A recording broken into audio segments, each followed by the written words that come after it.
Imagine you're a guest at a royal feast. The table stretches across the great hall, candles dripping wax onto velvet, a bard playing softly in the corner. A servant presents you with your first course, a slice of meat pie, the crust flaking like ash inside. Pigeon, not chicken, not turkey, pigeon. And not just any pigeon, this one's been hanging in the pantry for days, aged until the feathers nearly fall off. The rich believed that aged meat had more flavor, but in truth it was often mildly spoiled. The nobility called it gamey, the cooks called it edibly nuff, the kitchen boys just held their breath and served it fast. And if you thought they had access to the best, think again. Medieval refrigeration didn't exist. Salt, smoke, or letting it rot just enough, these were the choices. Imagine beef stored in a clay jar with herbs and honey, sealed tight until the bacteria tenderized it naturally. That smell you're imagining, that was Tuesday dinner. The butcher's alley was always slick. In towns across medieval Europe, the path leading to the slaughterman's block was stained red blood, fat, slop, all mingled in the dirt. Children learned early not to walk barefoot near it. Dogs sniffed eagerly around the gutters, hoping for a chunk of something forgotten, but if you followed the scent-wet iron sour flesh, fire, you'd reach something even more primal. The boiling pot. This was where blood sausage was made. It was not a delicacy, it was survival. Picture it. A giant iron cauldron hanging over a smoky fire, inside a slurry of pig's blood, onions, barley or oats, and fat, maybe rancid, maybe fresh. The mixture bubbled like tar. A kitchen boy stirs it with a paddle, trying not to gag. The smell was overpowering, earthy, metallic, almost sweet in the worst way. It clung to your nostrils like sap. Once mixed, the bloody paste was funneled by hand into sheep intestines, no gloves, just slick fingers and muscle memory. The casing squelched, bubbled, stretched. It was a grotesque balloon of survival. Then it was boiled. For hours over low flame, the sausage turned black, hard on the outside, soft within. Some cracked open in the water like a failed experiment. Others bloated and floated, like bloated corpses. That was dinner. In winter, blood sausage kept families alive. In summer, it was a gamble with botulism, but no one could afford to throw it out. The wealthy called it sanguinima, noble dish in name only. In truth, they rarely touched it. This was poor man's food, a village staple, something that didn't need silver cutlery. You just bit down and prayed. Travelers described the texture as gritty. Some compared it to eating warm clay mixed with sand. Others said it was like swallowing blood-soaked sawdust, but it filled you up. Even children were fed slivers of it, lips and cheeks painted with crimson fat. They didn't know what was inside, only that their stomachs stopped growling. And, for many, that was enough. Because in a world where famines stalked the fields and bread turned moldy before the week was done, a tube of warm blood and oats was a blessing. A disgusting, unforgettable, and somehow comforting blessing. Cheese that could kill cheese was not just food in medieval times, it was alchemy.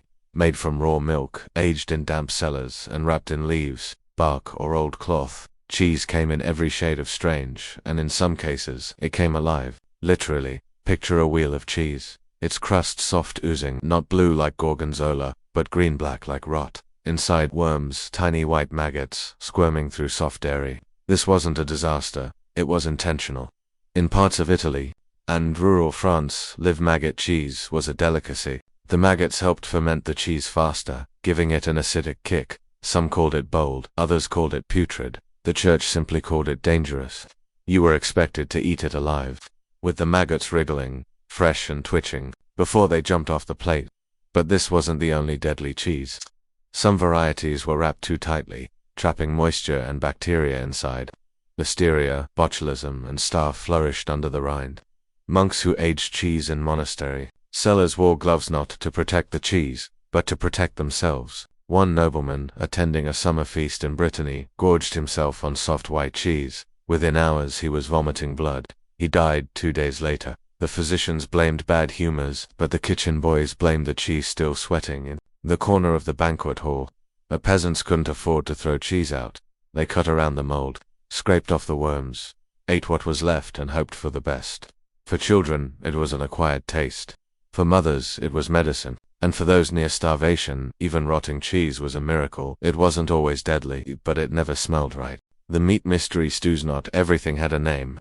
And in medieval kitchens, the most terrifying meals were the ones that didn't. They called them pottages, hodgepodges, ragouts, but what they really were mystery stews, boiled in cracked cauldrons over smoky fires. These stews were the dumping grounds of desperation. Leftover fat, bone, root vegetables, bruised herbs, chunks of barley all tossed in together, and the meat, if you were lucky, it was yesterday's mutton. If you weren't, it was anything that couldn't walk away. Old squirrel, hedgehog, rat, crow, whatever was caught, trapped or found dead, into the pot it went. The flavor didn't matter, only that it was hot and heavy. These stews simmered for days. Some never left the fire, just topped off with water and scraps each morning. They grew thicker, darker, easier. By the end of the week, they had the consistency of mud and the smell of a wet leather boot. Sometimes a stew would go bad. But in villages where bellies were empty and firewood was scarce, you didn't throw it out, you just boiled it harder. Some families had their own secret recipes handed down not by ingredients, but by ritual. One root for flavor, one bone for strength, one pinch of ash to keep the spirits away. Children were raised on it, elders drank it from cups, and when the meat was too tough to chew, you just swallowed it whole. Foreign travelers wrote of pots filled with hoof, beak, and hair, simmered into something brown and bubbling. It wasn't stew, it wasn't soup, it was survival sludge. And in winter, with frost clinging to the thatch and wolves howling beyond the village, that sludge could save your life. Rotten fish and street shellfish. If you've ever walked through a modern fish market in summer, you know the smell. Briny, sour, sharp as vinegar. Now remove the refrigeration, remove the ice, add a few days of heat, a lack of sewage systems, and the flies. Now you're closer. Welcome to the medieval fish market. In towns far from the coast, fish arrived already dying or already dead. It traveled in barrels packed with brine, salt, or smoke, but salt was expensive, and the ocean was far. What arrived was no longer fresh. It was fermented, flaky, and slimy. The rich called it aged. The poor just prayed they didn't get sick, and yet, fish was required. The church demanded meatless days, as many as 150 days a year. That meant fish for everyone, whether you lived near water or not. In London, fishmongers filled the streets with salted cod, dried herring, smoked eel, and occasionally, if you were unlucky, rotting river fish pulled from shallow infected streams. A chronicler from York once wrote that the fish at market smelled so sour the crows would not come near. But people still bought it. The fish was often soaked in vinegar, beer, or wine to mask the odor, then fried in rancid lard or buried in garlic and mustard paste. The result, a greasy, rubbery, unholy fillet that still tasted of rot beneath a spice. And shellfish, that was a risk few wanted to take. Oysters were sold in buckets, no ice, just mucus and river water. Mussels and clams were dug up from marshes that doubled as open latrines. In coastal villages, children slurped them raw, too hungry to wait. By morning, some had fevers, some didn't wake up at all. One French abbot banned mussels from his abbey altogether after 2 monks died on the same night. The remaining brothers gave thanks and turned back to lentils, but still, fish meant protein. And when food was scarce, even putrid fish was a feast. So they ate quickly, desperately, and prayed the fish wouldn't eat back from inside. Boiled udders and cow tongue. Some parts of an animal were prized for their tenderness. Others were eaten because there was nothing else left. Enter boiled cow, udder and tongue, 2 staples in the medieval nothing goes to waste cookbook. First, the udder, a large fatty organ lined with ducts and cartilage. In medieval kitchens, it was skinned, soaked in brine, then boiled until soft, or at least chewable. Served with mustard sauce or vinegar gravy, it was sliced like meatloaf. The texture, spongy, rubbery, milky. One 14th century cookbook recommended searing the udder in pork fat and pressing it flat beneath a stone for 3 nights. It helped reduce the smell, because, yes, it smelled like wet wool and stale milk, like a barn in July. Cow tongue, by comparison, was luxury. The wealthy requested it boiled, then roasted, sliced thin, and served cold with sweet wine sauce. The poor took what they could, boiled whole and shared across a family of 6. The outer skin had to be peeled. The texture was slick, meaty, and alien. It looked like a tongue, it felt like a tongue. Eating it was like biting into someone else's mouth. But still it was rich in protein. Children ate slivers, mothers gnawed the ends, fathers swallowed it whole, because it was food. And sometimes, food was a reminder that you were still alive, even if it looked back at you on the plate. Moldy bread and mystery flour bread was life. Bread was sacred, bread was dangerous. In medieval Europe, bread wasn't just food, it was a symbol of survival, of labor, of faith. But what sat on a peasant's wooden plate was not the soft Golden loaf we romanticize today. It was hard, dark, and full of secrets. Most of the population couldn't afford white flour. That was for the nobility, sifted and milled to a silken powder. The poor, they made do with whatever they could. Grind, barley, oats, rye, dried peas, old beans, sometimes acorns or tree bark. Yes.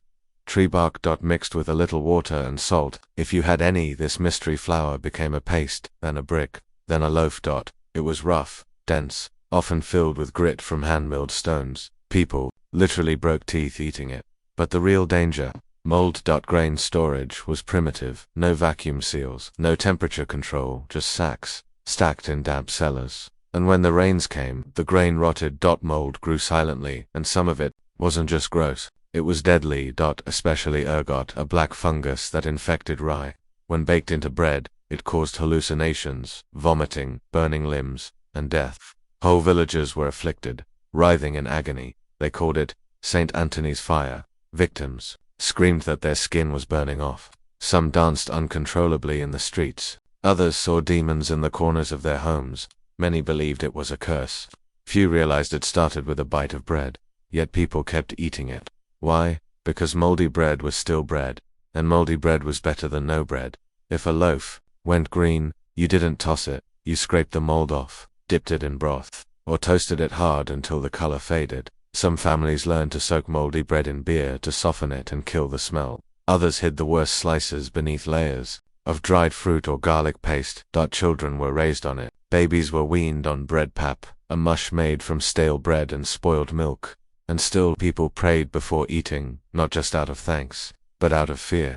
Because in the world of medieval kitchens, the thing meant to keep you alive might just kill you from the inside out. Jellied eels and river monsters in the twisted menu of medieval meals. Few dishes slithered across tables like this one. Jellied eel, the river's answer to sausage. If you lived near water, you didn't waste meat on land. You caught what squirmed beneath the surface. And nothing squirmed quite like the European eel. These slippery beasts were everywhere, wriggling in the Thames, the Seine, the Rhine.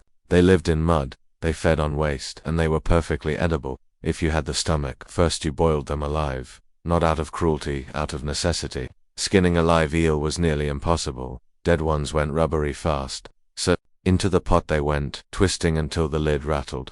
After boiling, they were chopped, stripped, and left to cool. But eels had a trick. Their flesh was full of gelatin.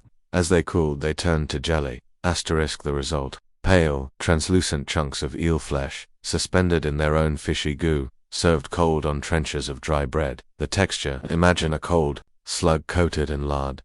The taste, like licking a fishmonger's stall at noon, and the smell, river rot and boiled bone. But people loved them, in fact. Londoners ate so many eels that special taxes were levied on eel sellers. There were even eel pie shops, but not all eels were caught legally. Some were stolen from royal fisheries, others were dredged up from sewer-fed streams. One chronicler claimed a family was poisoned after eating eels taken from a plague pit runoff. Still, jellied eel was cheap, filling, and surprisingly fancy. Nobles sometimes had it molded into fish shapes, served on silver platters. But for the poor, it was eaten straight from the bowl. Cold, shivering, slippery, a delicacy born from desperation and decay. And if you closed your eyes, it almost tasted like meat.